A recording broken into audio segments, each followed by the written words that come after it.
Good day, everyone. My name is Ano Adefuyi. I'm the creative director for Saints of June and for Saints of June Fragrance Academy.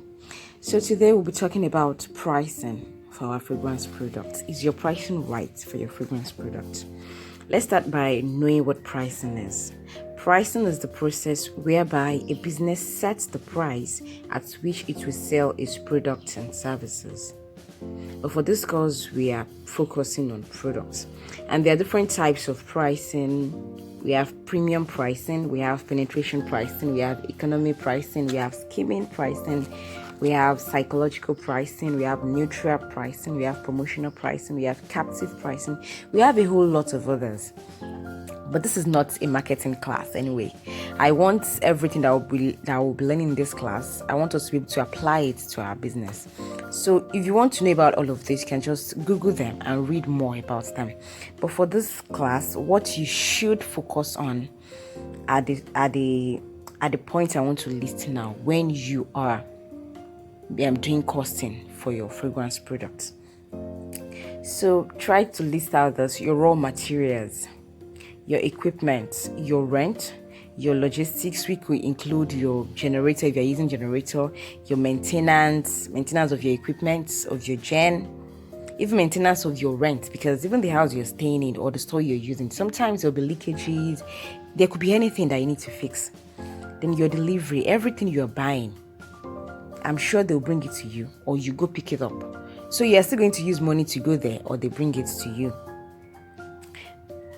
Your bottles, the bottles you'll be using for your packaging, I'm sure that you're going to buy that with money, and also there will be delivery involved. Then your packaging, which also involves your bottles, your stickers, your carrier bags, your boxes, whatever it is that you use in packaging your perfume or your fragrance product.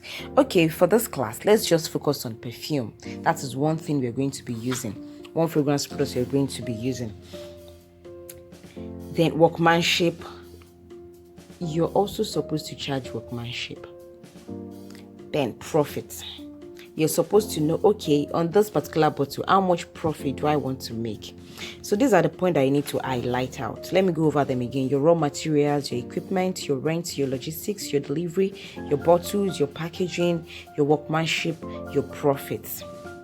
So let me take them one after the other. Raw materials. Raw materials are, okay, we said we are focusing on perfume. So if I'm making a perfume now, what are the things that I'll be needing for my raw materials? I'll be needing oils, I'll be needing fragrance oils, I'll be needing glycerin, I'll be needing PG, I'll be needing a bit of carrier oil, I'll be needing ethanol. So all those things are my raw materials that I'll be using. Then my equipment are my beakers, my measuring cylinders, my stirrer rods, my droppers. If you're using a filler machine, I use a filler machine. If you're using a filler machine, it's also part of your equipment. If you're using a crimper, it's also part of your equipment, depending on whatever it is that you're using. That's your. Then your rent. If you have a store, if you have a workshop, if you are using a space in your house, you're paying rent for wherever it is that you're using. So that should also come into your costing. Then your logistics. Your gen. You bought your gen. Sometimes when you're working, you're going to put it on, or most times you're going to put it on because it's not like we have stable electricity in Nigeria. You're going to put it on. So how you maintain it? That should also come into your costing. Your maintenance, your equipment. Sometimes some of your equipment could get bad. Some could get damaged. You have to buy new ones. That's part of maintaining your equipment. All those things need to be imputed in your costing. Then your delivery, everything you're buying, either you are picking up or they're delivering it to you, you're paying money for it. So delivery also needs to come into your costing. Your bottles, how much you got your bottles. Do you have any stress in getting all those things? That should also come into your costing. Then your packaging. I'm sure that you must have paid maybe a graphic designer to design your stickers, your bags, your carrier bags, your boxes. All those things need to come into your costing. Then your workmanship. Okay, for this particular amount of, let's say I want to make a 1,000 ml perfume, which I'm going to be putting in 10 bottles, in 100 ml bottles. How much am I charging for my workmanship? That should also be there. Then your profits for this 1,000 ml perfume, how much do I want to make in profit? Because all the things you mentioned, they are your cost value. So how much do I want to make in profit? Do I have workers I'm paying? Okay, let's say you have 2 workers that you're paying. How much is the salaries? How much of their salaries do I want to realize from this 1,000 ml perfume? I hope you're understanding me, and I hope I'm not too fast. Okay, so everything I've mentioned now, we are going to have it into a practical so that we can understand what I'm saying better. Okay, so for this class, I'll be making a 1,000 ml perfume, which means that I want to have 10 bottles of 100 ml. 1,000 ml perfume will give me 10 bottles of 100 ml perfume, which means I have 10 bottles to sell, right? Okay, so which means I want to buy 10 bottles. My 10 bottles is costing 10,000, which means 1,000 for each one. My oils that I'll be using, my PG, my ethanol, my glycerin, everything my raw materials that I'll be using, everything is 10,000 for this 1,000 ml perfume. Then my equipment, I'm going to be removing 2,000. Because equipment are things that you still be using for a long time, so you can't get all the money back at once. So you just need to cut it on all your products. You just need to cut them on all your products. So my equipment for this perfume, I'm removing 2,000. My logistics, I'm removing 1,000 naira, 1,005. My delivery, I'm removing 3,000 for all the deliveries that I made. For all the delivery that was made for me to be able to make this perfume, I'm removing 3,000 naira. My rent, I'm removing 1,000 naira for my rent. My packaging is also 10,000 naira. My workmanship, I'm removing 5,000 naira for my workmanship for this 1,000 ml perfume. Then the profit I want to make on it is 10,000 naira. That's the profit I want to make on it. So you decide your profits. You know whatever it is that you're putting in it. So you decide the profit you want to make. Profit I want to make for this one is 10,000 naira. Then I also want to then my adverts, because I'm going to advertise it, I'm going to promote it.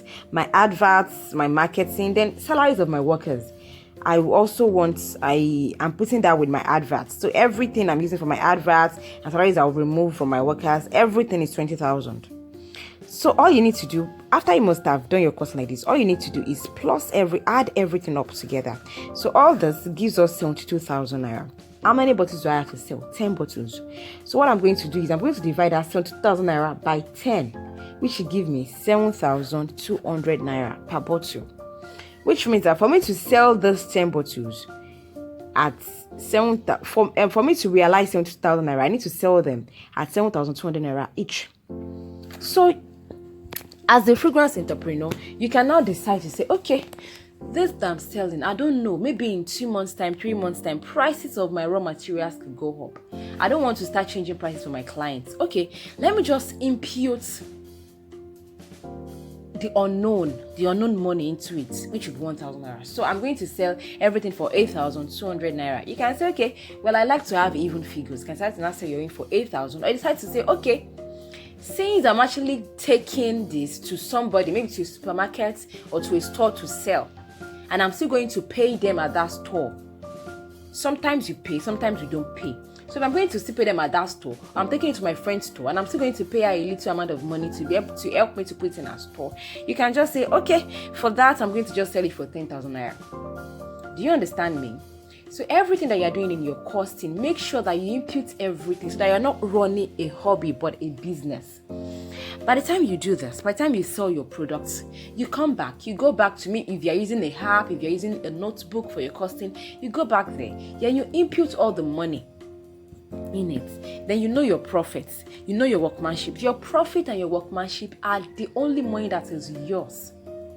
So what you need to do to be able to maintain your business, your profits, leave your profits. Let it be a gain that your business is getting. Your workmanship should be your own money. So at the end of each month, pay yourself salaries from your workmanship. Pay yourself salary from your workmanship. Your profits will be what your business is earning. Don't make it your money. Your workmanship should be your own money. Your profit should be for the business. Let's assume maybe you are going somewhere. Maybe they ask you to pitch your business, or you happen to meet an investor who wants to invest in your business. He or she wants to see figures. I don't want to invest in a business where I don't even know how they are running it. I want to see figures. How much are you making in a month? How much are you making every 6 months? In a year, how much are you making? How much is your profit? They want to look at your profit, but if you are just taking your profit and you are spending your profits, how do they now then determine how much exactly you're making? So your workmanship should be where you are going to be getting your own money. And then at the end of the month, pay yourself salaries. Depending on what your input and output is, pay yourself salary. So you're not even mixing money together. Your personal money is your personal money. Your business money is your business money. You're not mixing everything together. Hope you understand. And if you've not been implementing all this, hope after this class you start implementing them and you start running a business and not just spending your business money with your personal money, because that is very, very important. You cannot be spending your business money, your personal money. But if you're doing that, you're not running a business, you're just running a hobby which will not pay you at the end of the day. So I hope that you enjoyed this class as much as I did. If you have any questions at all, please drop your questions, but make sure that you're dropping them in written notes so that every other person can also go through it to read and also read the replies to learn. I hope you enjoyed the class as much as I did. If you have any questions, I'll be glad to answer all of them. Thank you for staying with me, and God bless you. Till next time, I will see you again. Bye.